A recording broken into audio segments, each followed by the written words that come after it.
Boa tarde, minha gente boa. Eu sou o Padilha. Eu queria passar uma mensagem para vocês sobre doenças da polpa. Doenças da polpa, conhecidas no modo geral como as pulpopatias. Nós sabemos que na formação do dente tem um tecido conjuntivo que é responsável pela formação não somente da polpa, como da dentina, que faz parte da estrutura dentária.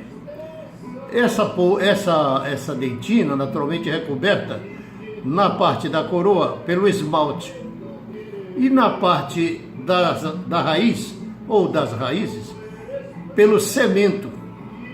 Isso não deixa de ser uma barreira de proteção.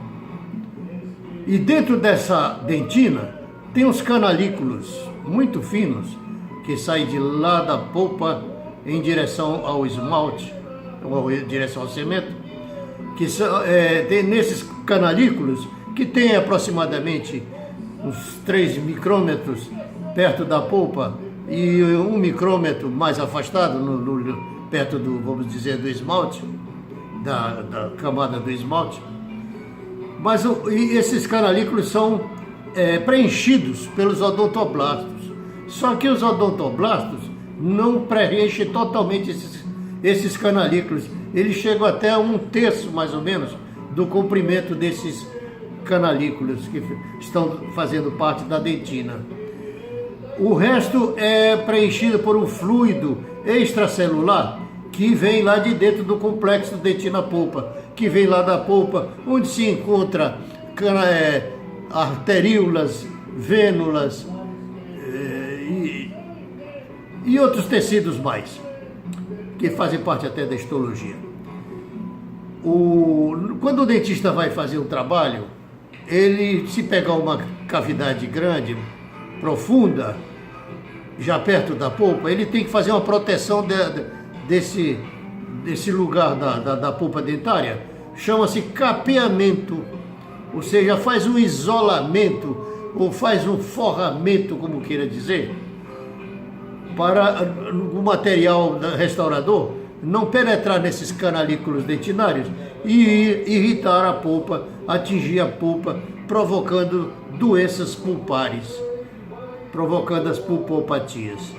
Essa irritação que pode acontecer na polpa dentária pode ser provocada por micróbios, seria microbiana, de etiologia microbiana. Pode ser feito também essa alteração por mudanças térmicas, mudanças bruscas de temperatura.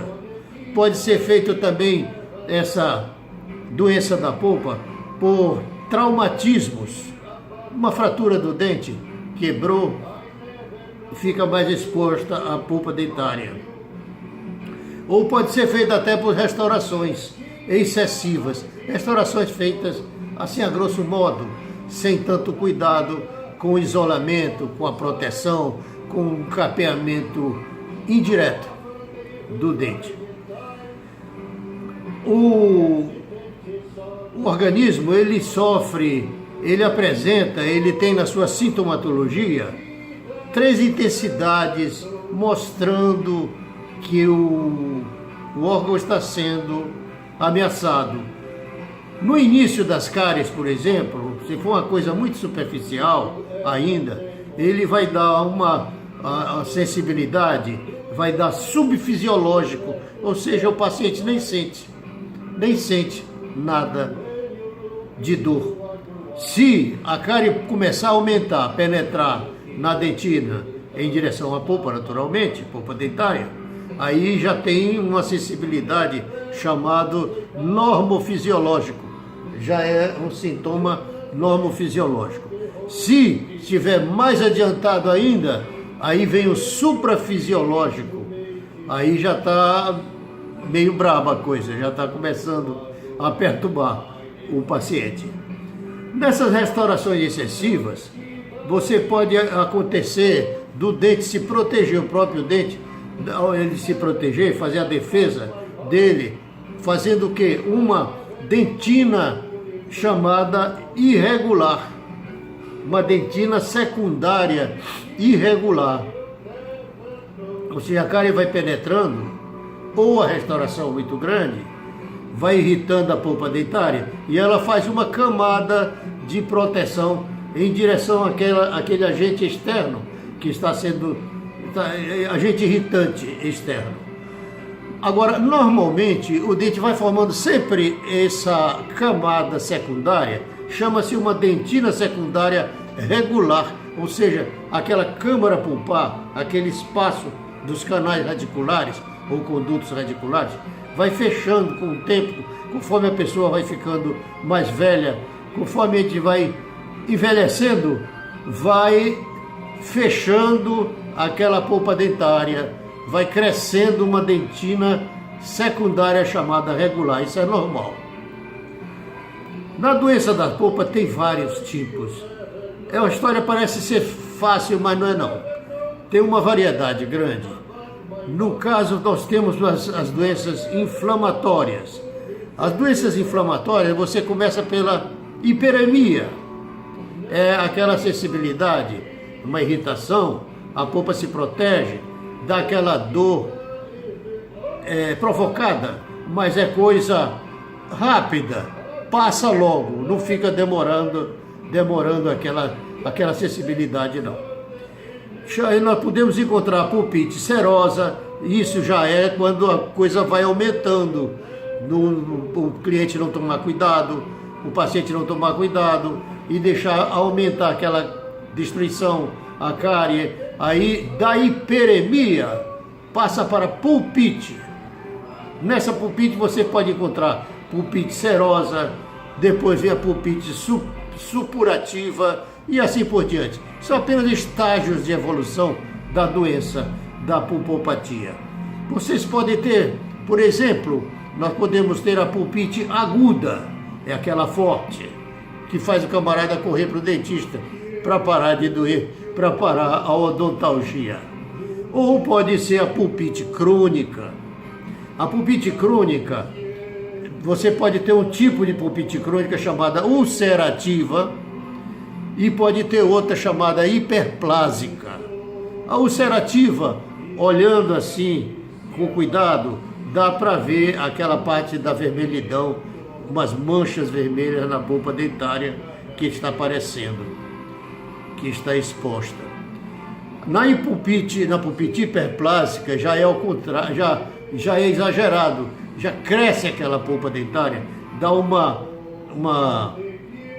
proliferação, forma-se uma hiperplasia, fica uma vermelhidão e cresce a polpa dentária dentro da cavidade, quando é uma cavidade grande que está exposta e o cliente não dá bola porque não está lhe doendo, não tem uma pulpite aguda, tem só uma coisa crônica, ele vai levando e aquilo vai dando uma irritação e a polpa vai crescendo, chama-se a pulpite crônica hiperplásica.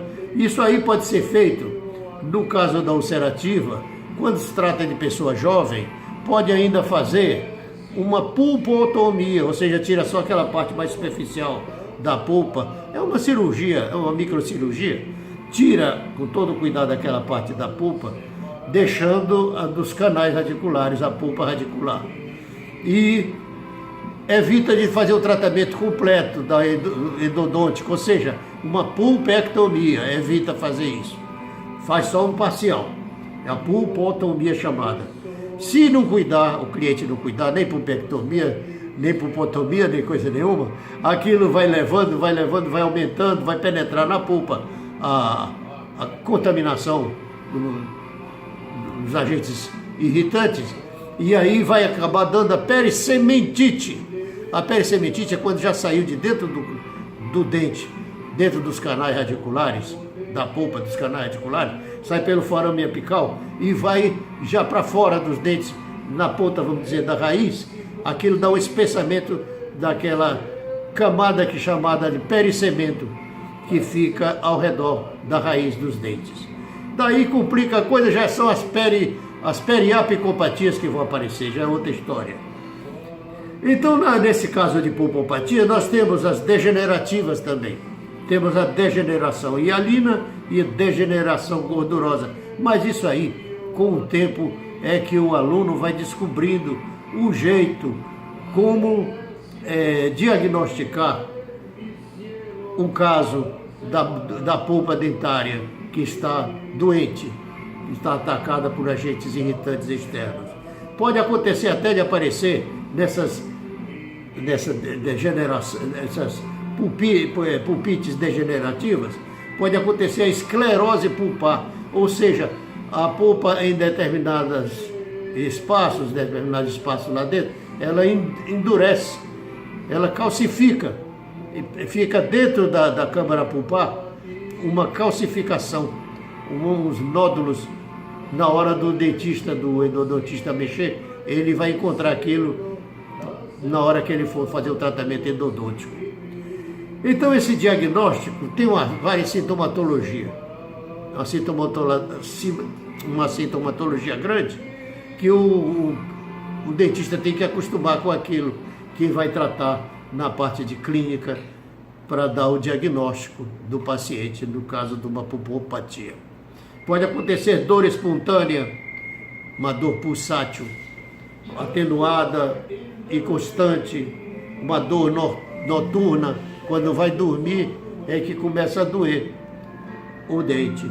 Pode ser uma dor provocada, pode ser uma dor espontânea, provocada naturalmente se o dentista pegar com a colher de dentina e tocar lá dentro, aí ele dá um pulo. E pode ser a dor espontânea apenas, sem mexer em nada, ele fica doendo. Pode ser que essa dor, a duração da dor passe mais rápido, ou pode demorar aquela sensibilidade. A frequência da dor pode ser intermitente também, ou contínua, ou seja, vai dando assim em tempos e para, ou então fica direto doendo. Outra coisa, a sede da dor também pode ser localizada ou difusa. O paciente pode dizer, dói aqui, naquele lugar mesmo, no dente. Sabe, outra vez ele não sabe. Dá uma nevralgia. Ele tem, por exemplo, o premolar superior, que está destruído, está cariado, e ele vai apontar para o inferior, vai doer o outro que não tem nada com a história. Às vezes está até restaurado. Então o dentista tem que estar preparado para isso, para não errar no diagnóstico, porque o cliente sempre tem razão. Então é bom tomar cuidado no caso de diagnóstico das pulpites, das pulpopatias. Você tem, por exemplo, os testes clínicos, essas são as chamadas sinalgias dentárias, esse que faz confusão, dói um lugar e o problema é do outro lado, é o superior, vamos dizer. Não tem nada com aquele, são as sinalgias dentárias. Tem a fase de transição da pulpite aguda, que passa para a pulpite crônica, se não cuidar. Passa para a pulpite crônica. Essa da pulpite crônica pode ser a hiperplásica, ou seja, a pulpa cresce, faz aquele botão, aquela coisa vermelha, tecido crescido dentro da câmara pulpar, dentro da cavidade da cárie. Uma cavidade grande, uma pulpa exposta. Ou pode ser uma pulpite crônica ulcerativa, apenas aquela vermelhidão, mas não está crescido o tecido, não há aquela hiperplasia. Nós temos também as doenças degenerativas da pulpa. Das doenças degenerativas da pulpa a gente tem que ter cuidado também, porque tem uma alta carga emocional do paciente. E você não deve se orientar só pelo que ele disse, não. Você tem que prestar atenção na sintomatologia, na etiologia, na sintomatologia, para não errar e fazer um tratamento errado, fazer uma intervenção errada. Pode acontecer até casos de anacorese, que é mais difícil, mas acontece também. Era isso, minha gente, que eu queria falar com vocês, porque essa parte de pulpopatia tem muita coisa. Nós não vamos entrar em detalhe porque não vai falar sobre todas as doenças da pulpa com detalhes. Isso aí é mais para o dentista que está fazendo o trabalho. Também não vamos encher a paciência com tanta coisa assim. Eu queria saber como é que vai sair aqui a minha a minha gravação. E agradeço a paciência dos senhores. Uma boa tarde.